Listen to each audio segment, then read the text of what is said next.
Good morning. Okay, so if you can't hear me, let me know.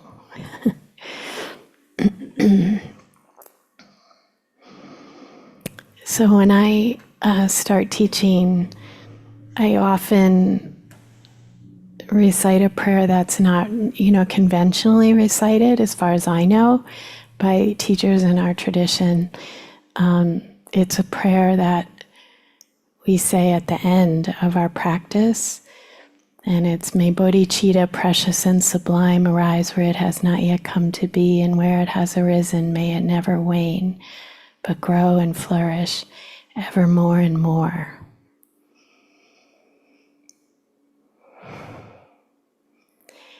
And that prayer actually, they say the whole of the Bodhicharya Avitara, which is the way of the Bodhisattva text, fits into that prayer itself. But what I wanted to say about it is, the Tibetan is Jangchup Semcho Rinpoche. Rinpoche. You hear that word right there? So Rinpoche is an honorific term that you'll hear some of the teachers in our tradition called. Actually, it just means precious one. And in this case, precious is referring to bodhicitta. And this prayer, I remember years ago, and I think I've shared this, when I was I attended my first kind of in-depth teaching on actually what's called Nundro, or the preliminary practices in the Tibetan tradition. And it was all in Tibetan. There was a little bit of Tiblish, which is Tibetan English. But mostly it was like a lot of Tibetan being translated. And it was really foreign to me. And the Dharma's like anything, has all these words. You don't know what the words mean. And a lot of teachings on the hell realms. It was pretty intense. Of course, this is just a state of the mind, but I'm not sure that was being made perfectly clear to me in these teachings. But what I wanted to say is that by the end of this, and my husband and I we went for 2 weeks straight every night to hear these teachings on how to do these practices, which involved you do 100,000 prostrations of this and 100,000 recitations of this, and my type A brain was exploding. And amidst all that kind of angst that was being produced and not having clarity about some of the language, something was being transmitted, and it was precious. And at the end, and they did all the prayers in Tibetan, only in Tibetan. And I was struggling so much just to chant in Tibetan, to follow along and make these sounds my mouth wasn't used to making. And language doesn't come naturally to me, other languages. And so, anyway, they were chanting the Jangchup Semcho Rinpoche, the May Bodhicitta, precious and sublime prayer. And I don't know, I just remember sitting there and the tears just streaming down my face. And I didn't really even know what we were chanting, but the energy of the prayer and whatever was being transmitted beyond the hell realms was really being received. And I think we all just, many of us were in the retreat, or was anyone not in the retreat? Because probably you weren't. Well, welcome. What's your name? What is it? Well, welcome. It's so nice to have you here. I'm having that problem with the mic. We just finished a retreat with our root teacher who sort of founded our Sangha so many years ago. And I think many of us had that experience of something being transmitted that was beyond words. Something that goes like right into the heart. And it wasn't so much, I think, of these beings who have practiced and really refined their minds, their heart minds. There's a quality of spaciousness and freedom that they kind of emanate. And I made jokes about, I picked Rinpoche up from the airport. Deborah was supposed to pick him up because he was supposed to be in the night before. And instead he spent from 7 a.m. until 10 o'clock at night in the San Francisco airport waiting to get on a plane. And then flew through the night through Chicago. And, I picked him up at like 10 in the morning, and I was just so worried about how tired he was going to be and that we were going to have this public talk, and he was just going to go, right on, basically. And, he comes down the little escalator in the Rochester airport, like beaming with his little bag, and I was like, oh, Rinpoche, how are you? You must be so tired. Oh, I'm pretty good. Can you hear him? Oh, I'm pretty good. They gave me a voucher.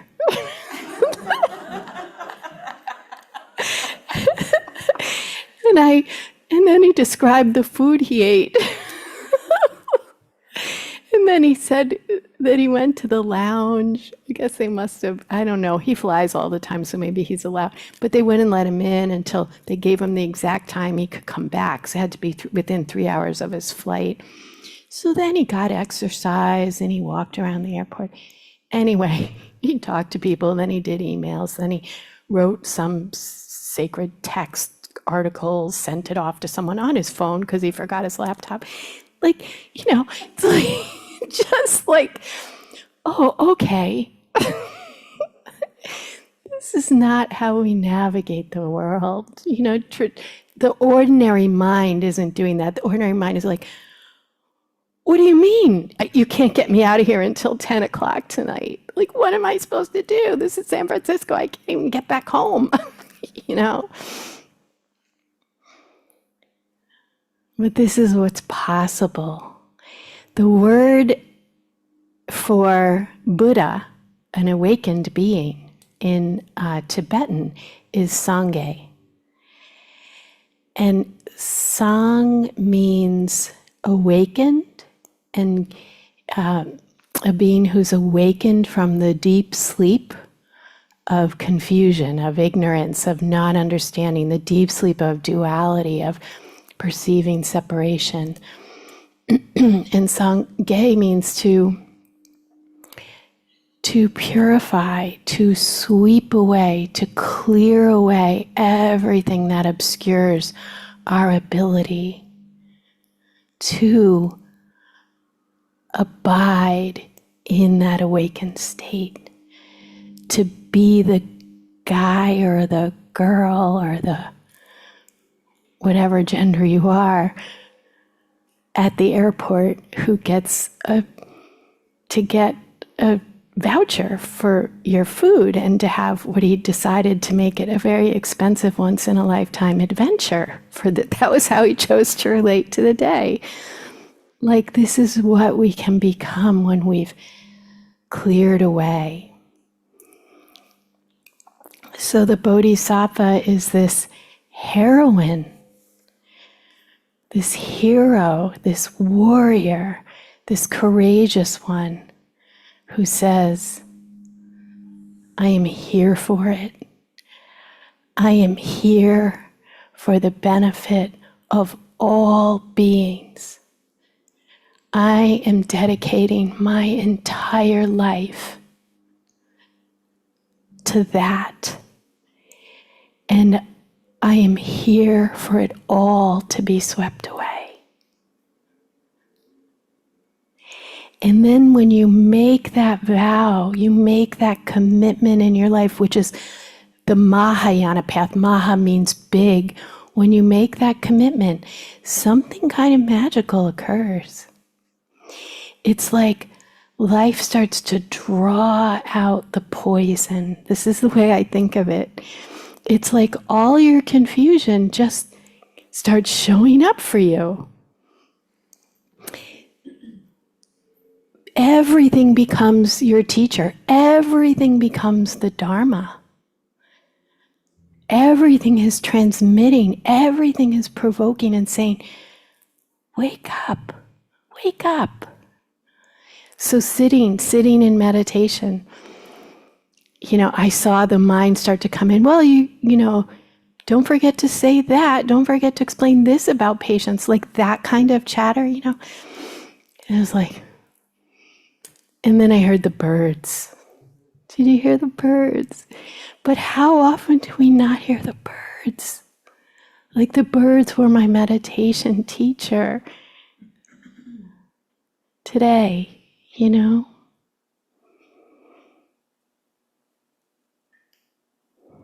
They called forth the space, the presence, the heart, the no self, no Sue there was just the letting be in that moment. And in a way, the thoughts aren't any different than the sounds of the birds, but they knot us all up, don't they? They knot us all up. So our practice is to work with those knots, to make the space for them to unwind. And we have all kinds of different skillful means, different practices in this tradition.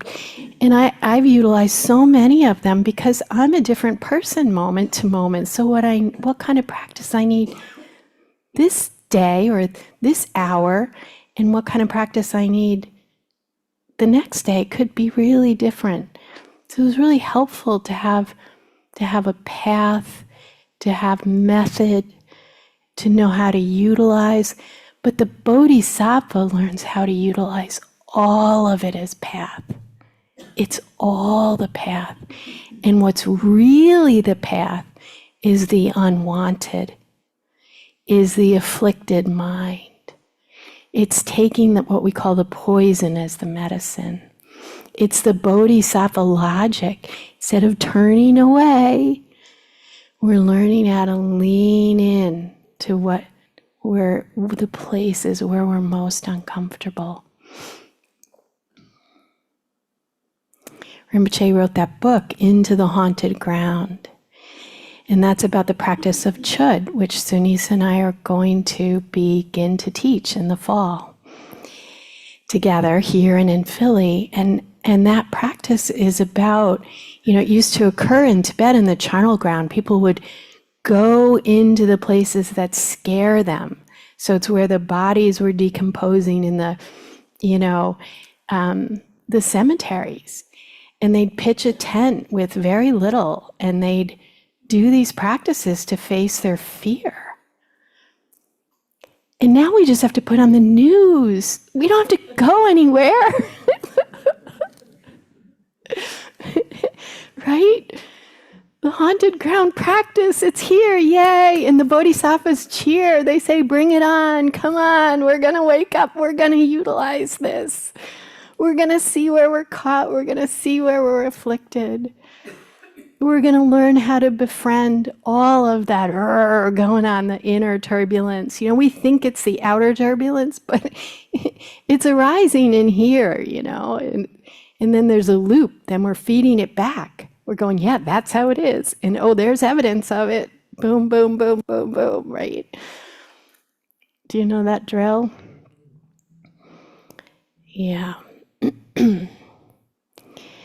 So this ability to step into the haunted ground, this ability to be able to bear, to be able to tolerate, to practice tolerance, to tap into this balanced state, this quality of equanimity, has everything to do with the Bodhisattva practice of patience, which we've been dwelling in now since the election, frankly. That's the chapter we landed on right after the election. Emaho, I said, okay, let's slow down. Let's dwell in patience, because this is a practice for this time of outer turbulence, right? But now we're a little impatient to finish patience. This was my joke with Eric in a text this morning. He said, Sue, the Shanti Deva app, which we link to on our site, if anybody wants to get an app with the verses of Shanti Deva, it's on our site, has a verse from chapter 9. Could we talk about that? I have a question about it. And I was like, oh, no. We can't go to chapter 9. We have to stay in chapter 6 because we're impatient to finish patience. I feel that patience has landed in the Sangha pretty deeply. And even if you're new, we're going to go over it. We're going to talk about the essence of it this morning. And the reality is, like, there are many teachers that say, oh, the whole of the Dharma is in this chapter. So this is a lifetime of reflection, of study. But you can wake up from one verse of the Dharma. Like, the whole thing is in everything. What do we call that? What's the term? Holographic. Yeah, holographic. Yeah. It's like that. The Dharma's like that. It's like we don't have to get overwhelmed because there's so much. It's a feast of Dharma out there. But we have to pick. We have to pick a path, and I will share that I had been doing some spiritual shopping. I was trying to find a community, a church. I tried different churches when I moved to Rochester in the late 80s. And nothing was kind of exactly landing. And I walked into the Dharma and then, had all these teachings I didn't understand, the hell realms, the whole thing, like, all these funny words and all this Tibetan. But something came through that was really deep and strong, and I knew I could trust it. And I had this voice in my head that said, Sue, because I'm like a curious, but I'm interested in everything, and I like connecting dots from all over the place. And it was like, they're all valid, all the paths, there's validity. There's something you can trust in all of them. But if you keep doing this, you're not going to do what you came to do in this lifetime. And this is a path you can trust. So just focus, just stick with it. That was my inner guidance. And since then, the Bodhisattva path, I said it in the public talk, it's been my GPS. It's been how I navigate. And it's not easy to navigate being human. We need something. We need something we can trust, because we can't trust what's going on out here. You can't trust anything. It's an inherently unreliable situation. When things are changing, you can't trust, right? But there's another kind of trust that's deeper, that has to do with a knowing, an intuitive or a direct knowing of the nature of what all phenomena is and what we are. That we are just sleeping Buddhas. Sometimes we're awake Buddhas. We hear the birds, we might be a little more awake Buddha in that moment. We watch the news, we might fall asleep again.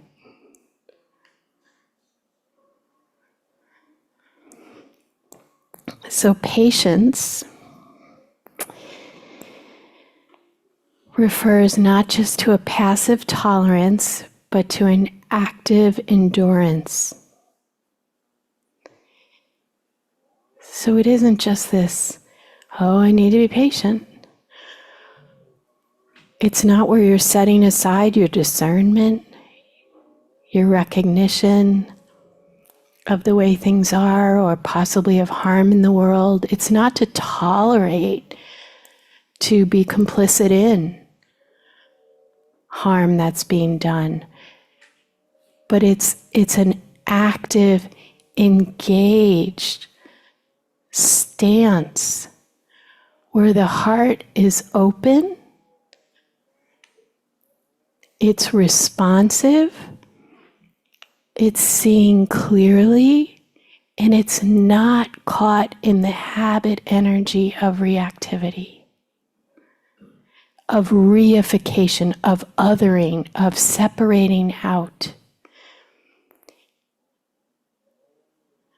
Patience is a stance that's open but engaged. Like Elizabeth Matis Namgyal says, the Bodhisattva burns with love in a world that can't be fixed. So the Bodhisattva knows the nature of emptiness, the nature that there is no fixed state, that there is no place to arrive at, that there is no conclusion we're going to get to. But the Bodhisattva burns with love, and that love creates a responsiveness where we can step in, we can respond skillfully, we can interrupt harm, we can use our voice. Does this make sense? Yeah, I want to be really clear about that. It's not doop-de-doop-de-doo. I'm practicing patience, therefore I'm suppressing my experience. No, we're digesting, we're open, we're with, but we're not judging, we're not projecting out, we're not shaming ourselves, we're not blaming others, we're keeping the heart and the mind spacious and open and available. Because every time we close down around our experience, when it's too much to process because there's too much going on or it's too overwhelming, we often have a little cleanup we have to go back and do, because that closing down closes down our Buddha nature, cuts off our connection with that nature. It's like we're taking little slices and going, whoop, you're going to sleep now. Little slices of ourselves, you know? It's like we're freezing. We're freezing aspects. And the nature is open and flowing. Whenever you feel that quality of freeze, that quality of contraction, that quality of checking out or rejecting or resisting, the practice is to open.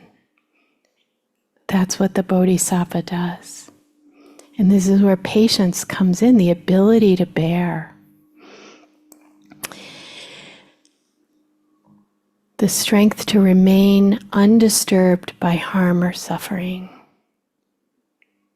It's not that there's not deep love and care, but we're not thrown off our seat. We don't get lost in the reactivity and in the story. And then we have our wisdom available. We have a purity of heart and mind, a clarity is probably a better way to say it. Pure has a lot of weird connotations in our culture. A clarity of heart and mind that we can tap into, that knows how to simply be with what is, how to take action, knows what words to say. It just happens. We can trust. We can trust if we've deeply embedded this altruistic aspiration to awaken for the benefit of all beings. If we have embedded that into our personal operating system,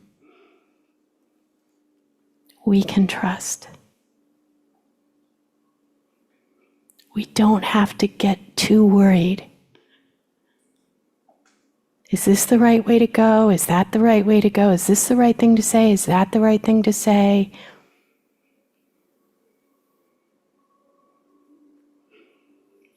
I'll use a Rinpoche phrase.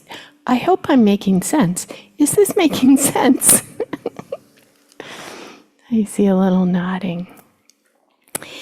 So I pulled a few verses from a few different places, including this chapter, as a way to kind of review and return to the essence of these teachings. So in Patience, the chapter, and by the way, this chapter is about not letting bodhicitta decline. We're in that part of the bodhicitta prayer where we're practicing patience to not let it decline. There is no evil like hatred and no austerity like patience. Therefore, strive in various ways to meditate on patience. So I appreciate that the word hatred, a lot of this chapter we've talked about focuses on anger, and we've made a point to say, you know what, there can be real intelligence in anger. Anger can be a signal something's amiss. Maybe there's harm, you know? And it's natural to have anger arise. It's a question of what we do with it. It can arise and activate our compassion and arise as a kind of wrath, you know, that infuriated with compassion, which I've talked about. And there may need to be a real cutting off of behaviors. There may need to be a real clarity of speech. But hatred is a different animal entirely. I think Ellen helped us remember that. You know, it comes from ill will. It's like a toxin. It's like turning the knife on yourself. So we make that distinction. Patience is the antidote to that kind of ill will. So I think anger can go in one of two ways. It can be expressed from a ground of compassion, or it can be expressed from a ground of ill will, of hatred. And hatred is what closes our heart, deepens our own confusion. And then it's like a contagion because we spread it. And we see this going on in the world right now.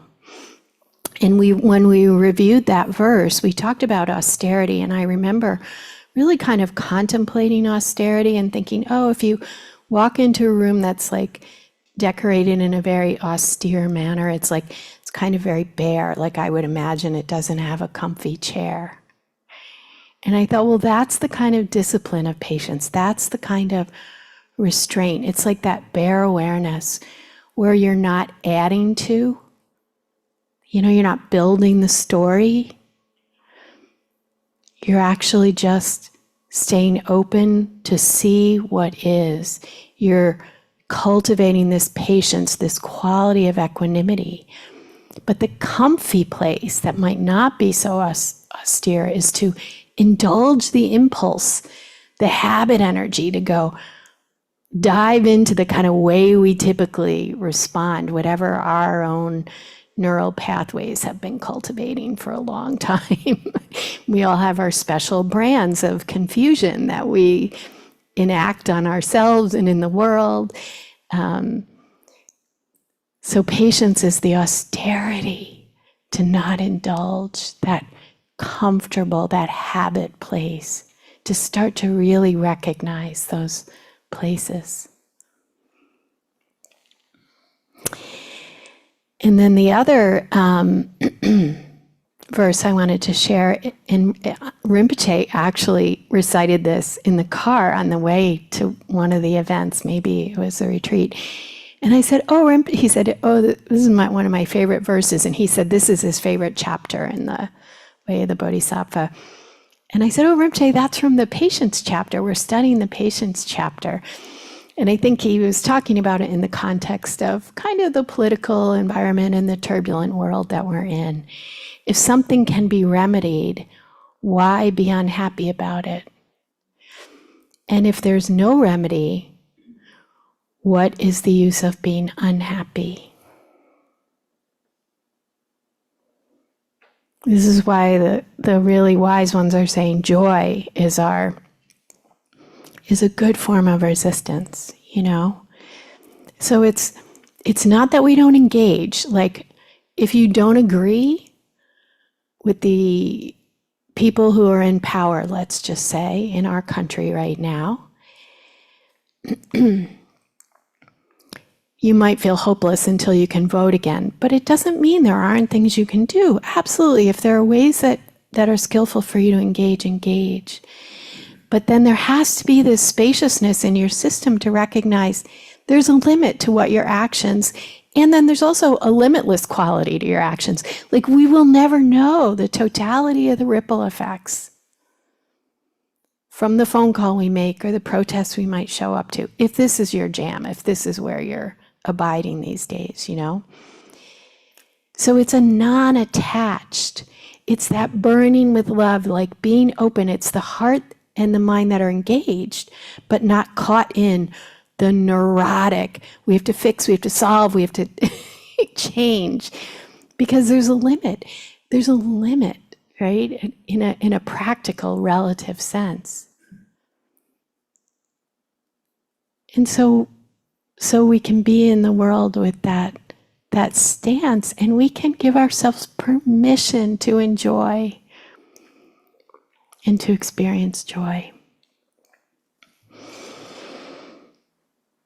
And then the Buddha quoted in the Nikaya Sutras, which Rinpoche had us study in teacher training years ago, just as a solid rock is not shaken by the storm, even so the wise are not affected by praise or blame.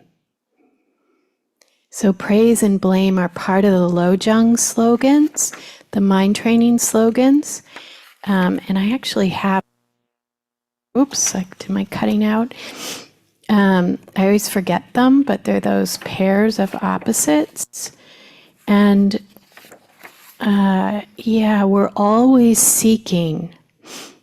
So one of the verses we had not gotten to, or the grouping of verses in patience, are about cultivating patience with those who obstruct what we and our friends desire. So it's basically patience when we don't get what we want. It's like how to work with the wanting mind. And the Lojong training, the mind training in our tradition, talks about this. So it talks about what are called the 8 worldly concerns. And that's what the Buddha is talking about in that verse. And this is where patience comes in, because those 8 worldly concerns, those can be, the 8 worldly concerns are like the GPS for the ordinary consciousness, ordinary mind, ordinary life. This is what the untrained, unexamined life lives by. Does this make sense? It lives by, I want pleasure, I do not want pain, and I want this for my people this way, right? I want fame and not insignificance. I want gain, I do not want loss. Don't look at your investments if you have any right now. I want praise and I don't want blame.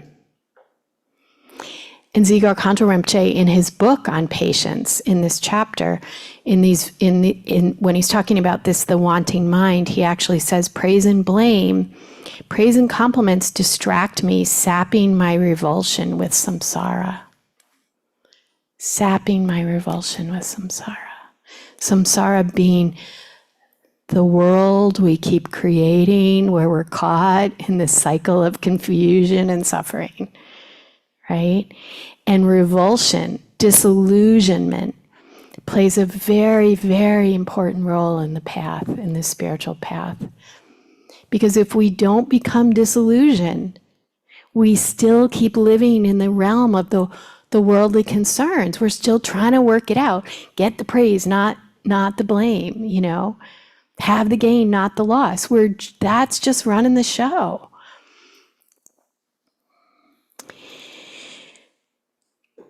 And when we really let ourselves experience what Rinpoche calls that divine exhaustion, then we begin to renounce.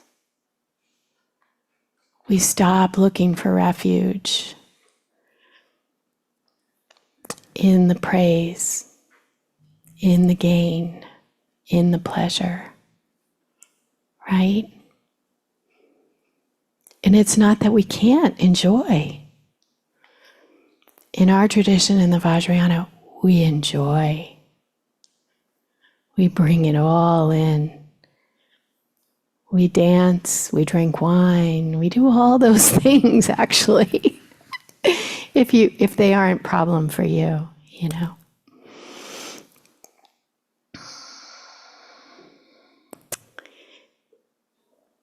So there's one more from the Lotus Sutra that I found.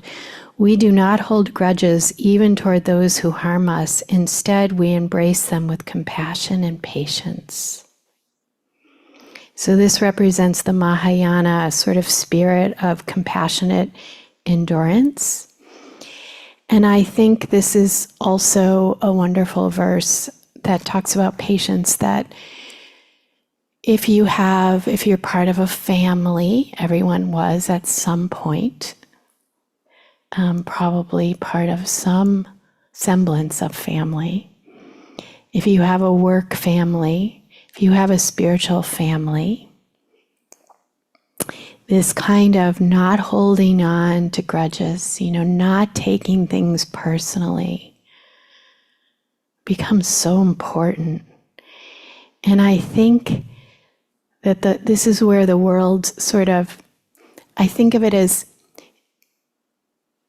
when you frame everything as training, as path, as something you're going to utilize, then all those irritations we experience when we brush up against each other, I think of it as polishing the diamond, or getting the voucher and having a great adventure in the airport. It's like framing it as a way to look inside and see if you're bringing to the situation something that's very old that needs a little attention, needs the light of your awareness, needs the compassion of your heart. And the grudge really the holding on doesn't serve. We see how toxic it is for our own hearts and minds. How stagnant it is. Such a stuck, closed, contracted place. But it's really common, and we all know it, we all experience it. So patience is kind of a rich antidote or practice to think about, I'm polishing the diamond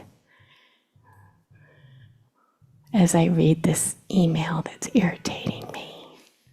Right? And then you don't send the one that you wrote 16 times in your head. You pause, you wait. Then maybe something else entirely comes forward and helps release something in the person who receives your response. Because these knots, we don't own them on our own. They're in this relational space. So then I wanted to share. Ellen sent me a poem and I asked permission to read it. She wrote a poem during retreat and I felt like, this is the practice of patience. So she said I could share it with you. I loved it so much. I prefer to think of myself as a tree. Old age isn't attractive in the way of a smooth skin and gleaming teeth. In my oldness, I hope to resemble a tree with rough bark, gnarled branches, and hollows. Where squirrels, birds, and ants have lived, I want my body to tell a story of years fully lived and generously, bending toward the light, dissolving. Yeah. There's so much patience in that. There's so much acceptance of what is, and taking old age and sagging skin And then all the things as something to be treasured, as the path, as something to appreciate. Like, why are we here in this body if we can't do all that? Right? This is also the unconventional thinking that Dzigar Khanto Rinpoche talks about in the book so much in when he talks about patience. It's like taking the unwanted and just loving it up, befriending it, reframing it, seeing it isn't just one thing.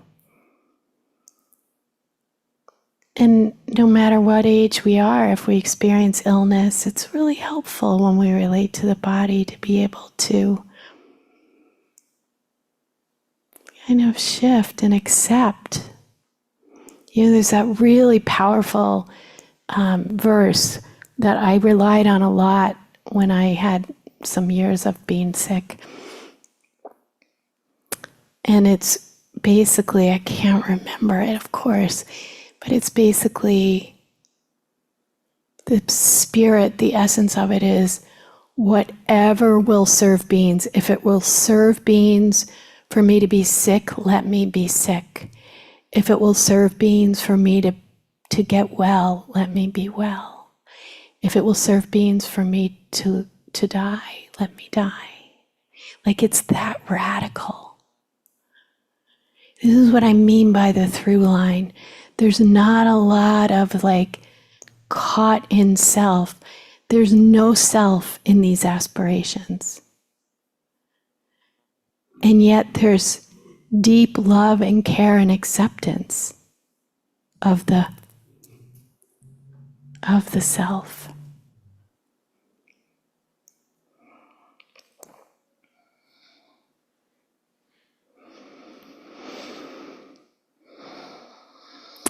When I read that poem, I also thought about the Bodhisattva instruction to kind of release our expectations.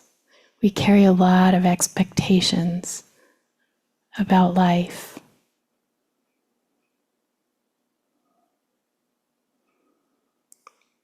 And you can't count on what is always changing.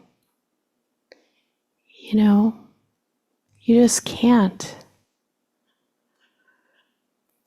So beginning to see the nature and to not live through our projections.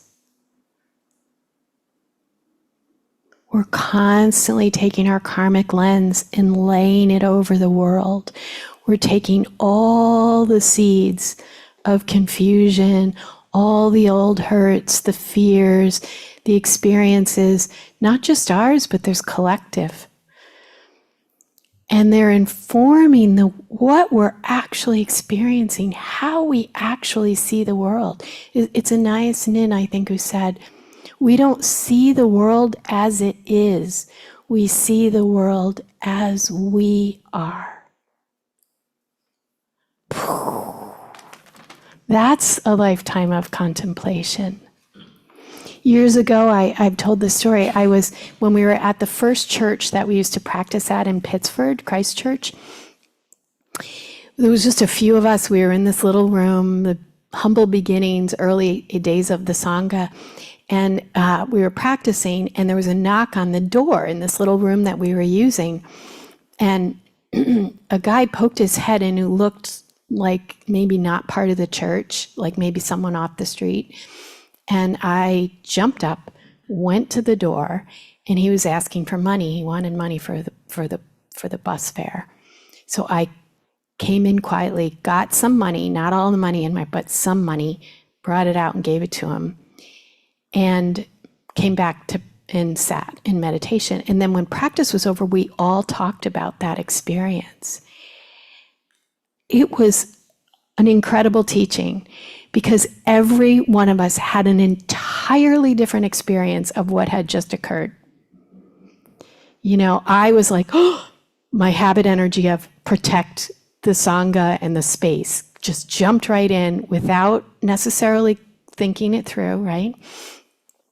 gave the man some money. Another person was like, oh, Sue is going to be harmed. Some harm is going to come to her, you know. Another person was like, oh, she's being taken advantage of, you know. And another person had an entirely different story. But like we all had a completely different experience. And then we even talked about, was it the right thing to give the money or not to give the money? And like, even that, we'll never know. All the ideas, all the concepts, but we all viewed that experience, had that experience. We were all dwelling in a different reality, a different realm, based on the exact same occurrence, you know. So the Bodhisattva begins to see through, poke holes, see through all of the ways that we project our ideas of how things are, based on often our own wounds, our own places where we feel we need to protect. And the real protection, as we know from the 37 Bodhisattva practices, is the open heart. It's compassion. It is Chenrezig. This text starts out with a homage, paying homage to Chenrezig. Chenrezig is the Tibetan word for Avalokiteshvara or Kuan Yin. Kuan Yin is she who hears the cries of the world. The protection isn't to not hear the cries of the world. Chenrezig means, it's a Tibetan word, it means eyes continuously open. So you're never turning away. The heart is always open and engaged.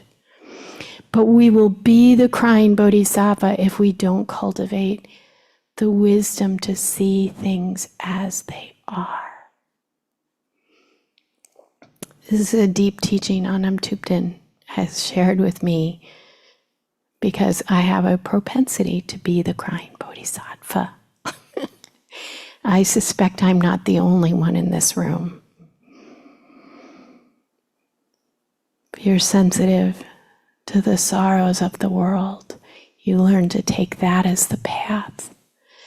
And it's so important to know how to see the nature, to not fall into the stories, the conceptualization, the reification, the story of self and other.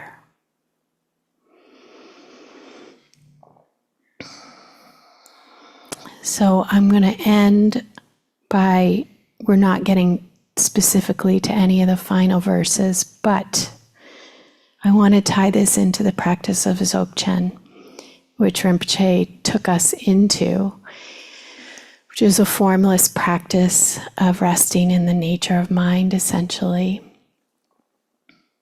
So the Bodhisattva path and Dzogchen, how do they connect?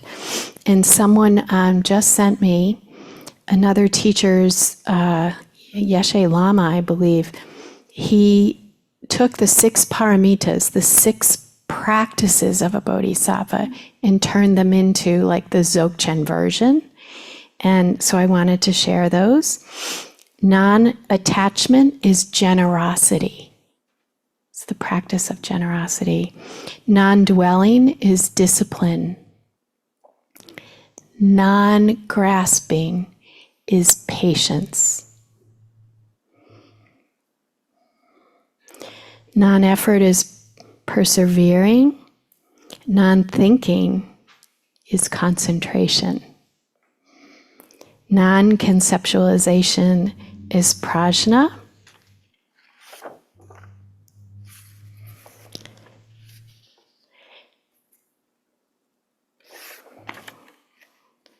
Oh, that's all 6. Yeah, prajna.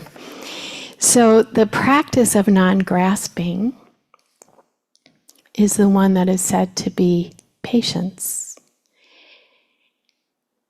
And it leads to what we talk about in Dzogchen as self-liberation. When the mind doesn't grasp the concepts, self-liberate.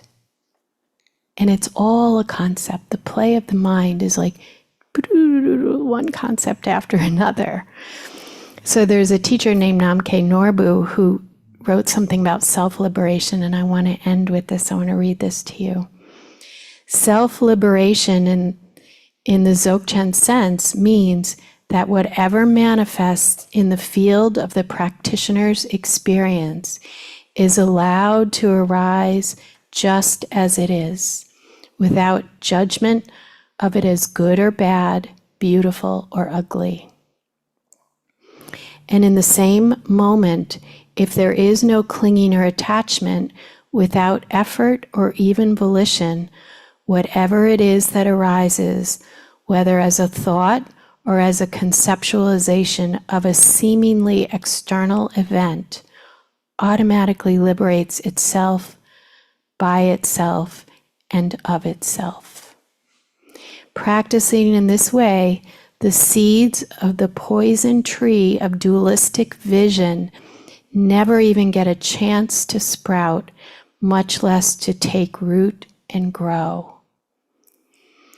So the practitioner lives his or her life in an ordinary way, without needing any rules other than one's own awareness, always remaining in the primordial state through integrating that state with whatever arises as part of experience, with absolutely nothing to be seen outwardly to show that one is practicing.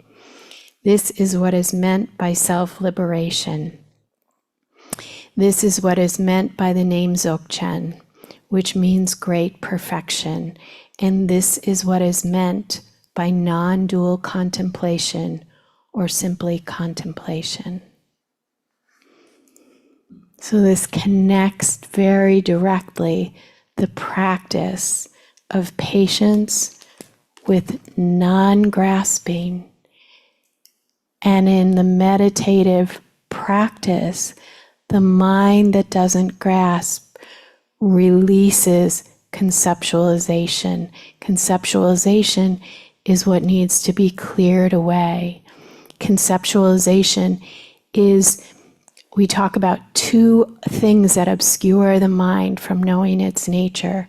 We have afflictive emotions, the obscurations of afflictive emotions, and the obscuration of what is called cognition.